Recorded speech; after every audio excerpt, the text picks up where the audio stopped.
ಎಲ್ರಿಗೂ ನಮಸ್ಕಾರ. ನಾನು ಇವತ್ತು ದಶಮಹಾವಿದ್ಯೆ ಬಗ್ಗೆ ತಿಳಿಸ್ತಾ ಇದ್ದೀನಿ. ಈಗಾಗಲೇ ಎಷ್ಟೋ ಜನಕ್ಕೆ ಗೊತ್ತಿದೆ, ದಶಮಹಾವಿದ್ಯೆ ಅಂದರೆ 10 ವಿದ್ಯೆಗಳು ಆಫ್ ಆದಿಪರಾಶಕ್ತಿ ಅಂತ. ನಾವು ಆದಿಪರಾಶಕ್ತಿನ ಅನೇಕ ರೂಪದಲ್ಲಿ ಪೂಜಿಸ್ತೀವಿ. ನವದುರ್ಗೆಯಾಗಿ, ಸಪ್ತಮಾತೃಕೆಯಾಗಿ, ಸರಸ್ವತಿಯಾಗಿ, ಮಹಾಲಕ್ಷ್ಮಿಯಾಗಿ, ಹೀಗೆ ಎಲ್ಲ ಥರನೂ ಪೂಜಿಸ್ತೀವಿ. ಆದರೆ ಇದರಲ್ಲಿ ದಶಮಹಾವಿದ್ಯೆಗೆ ಅತಿಯಾದ ಶಕ್ತಿಯನ್ನು ಇದೆ ಅಂತ ಪ್ರೂವ್ ಆಗಿದೆ. ಈ ದಶಮಹಾವಿದ್ಯೆಯನ್ನೇ ತಾಂತ್ರಿಕ್ ವಿದ್ಯೆ ಆಫ್ ಜಗನ್ಮಾತೆ ಅಂತ ಕರೀತಾರೆ.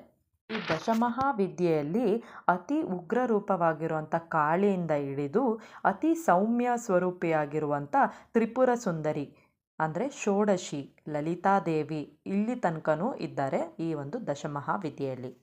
ಸೊ ಈ ಎಲ್ಲ ದೇವತೆಗಳನ್ನ ನಾವು ತಾಂತ್ರಿಕ ರೂಪದಲ್ಲಿ ಸಾಧನೆಯನ್ನು ಮಾಡ್ಬೋದು. ನಾನು ಹಿಂದಿನ ವಿಡಿಯೋದಲ್ಲಿ ಎಲ್ಲ ತಂತ್ರ ಸಾಧನೆ ಬಗ್ಗೆ ಹೇಳಿದ್ದೀನಿ.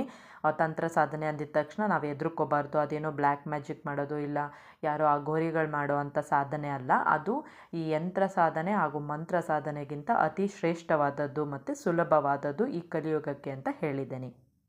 ಈ ಒಂದು ದಶಮಹಾವಿದ್ಯೆಯಲ್ಲಿ ಏನು ಸಾಧನೆ ಮಾಡ್ತೀವಲ್ಲ, ಇದನ್ನು ನಮ್ಮೊಳಗೆ ಆ ದೇವಿ ಬಂದು ಮಾತಾಡುವಂಥ ಅಷ್ಟು ಪವರು ಈ ಒಂದು ಸಾಧನೆಗೆ ಇದೆ.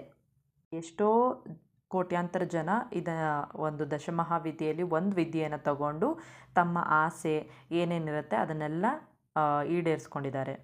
ಎಷ್ಟು ಆಶ್ಚರ್ಯ ಆಗಿರುತ್ತಲ್ವ ನಮಗೆಲ್ಲ. ದೇವರೇ ನಮ್ಮ ಜೊತೆ ಬಂದು ಮಾತಾಡುತ್ತೆ ಅಂತ ಅಂದರೆ ಇನ್ನೆಷ್ಟು ನಮಗೆ ರೋಮಾಂಚನ ಆಗ್ಬೋದಲ್ವಾ.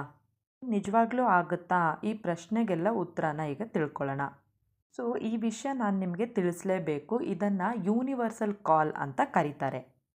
ನಮ್ಮ ಸನಾತನ ಧರ್ಮದ ಪ್ರಕಾರ ಪ್ರತಿ ಜೀವಿಯಲ್ಲೂ ಒಂದು ಜೀವಿಯ ಒಳಗೆ ಒಂದು ಎನರ್ಜಿ ಇದ್ದೇ ಇರುತ್ತಲ್ವಾ. ಆ ಶಕ್ತಿ ಏನು ಮಾಡುತ್ತೆ ನಮಗೆ ಅಂದರೆ ಅವೇಕ್ನಿಂಗ್ ಮಾಡುತ್ತೆ, ನಮ್ಮನ್ನ ಕರೆಯುತ್ತೆ. ನೀವು ಏನಕ್ಕೆ ಬಂದಿದ್ದೀರಾ, ನಿಮ್ಮ ಆತ್ಮ ಯಾಕೆ ಹುಟ್ಟಿದೆ, ನಿಮ್ಮ ಸಾಧನೆ ಏನು, ನೀವು ಅದನ್ನು ಮಾಡಿ ಅಂತ ಪ್ರಚೋದಿಸುತ್ತೆ. ಹಾಗಾಗಿ ನಾವು ಪ್ರತಿಯೊಂದು ಶಕ್ತಿಯಲ್ಲೂ ಆದಿ ಇದೆ ಅಂದರೆ ಆದಿ ಪರಾಶಕ್ತಿ ಇದೆ ಅಂತ ನಂಬ್ಕೋಬೇಕು. ಪ್ರತಿಯೊಂದು ಸಣ್ಣ ಜೀವಿಯಿಂದ ದೊಡ್ಡ ಜೀವಿಯ ತನಕನೂ ಆ ಪರಾಶಕ್ತಿನೇ ನಮ್ಮನ್ನು ಕಾಪಾಡ್ತಾ ಇದೆ ಅಂತ ನಾವು ದೃಢವಾಗಿ ನಂಬ್ಕೋಬೇಕು. ಈ ಶಕ್ತಿನ ನಾವು 1% ಸಹ ನಾಶ ಮಾಡೋಕ್ಕಾಗಲ್ಲ ಅಲ್ವಾ, ಮತ್ತು ಸೃಷ್ಟಿನೂ ಮಾಡೋಕ್ಕಾಗಲ್ಲ. ಇದು ಆ ದೇವಿಯ ಆದಿ ಪರಾಶಕ್ತಿಯ ಶಕ್ತಿ.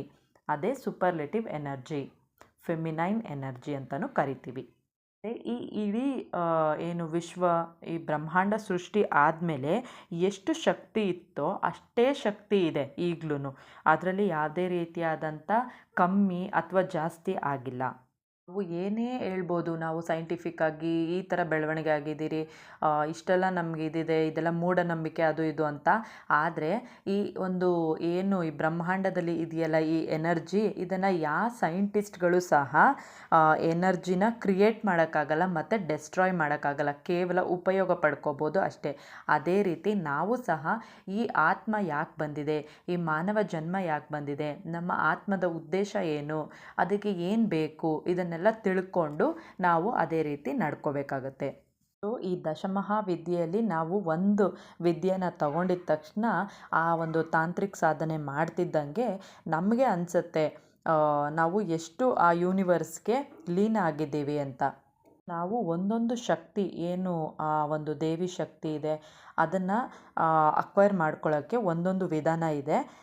ಅದ್ರ ಬಗ್ಗೆ ಎಲ್ಲ ಮುಂದಿನ ದಿನದಲ್ಲಿ ಹೇಳ್ತೀನಿ. ಯಾವ್ದು ಅಂತ ಅಂದರೆ ಪೂಜೆ, ಯಜ್ಞ, ಹೋಮ, ತಪಸ್ಸು. ಅದ್ರ ಬಗ್ಗೆ ಮುಂದಿನ ವಿಡಿಯೋದಲ್ಲಿ ಹೇಳ್ತೀನಿ. ಧನ್ಯವಾದಗಳು.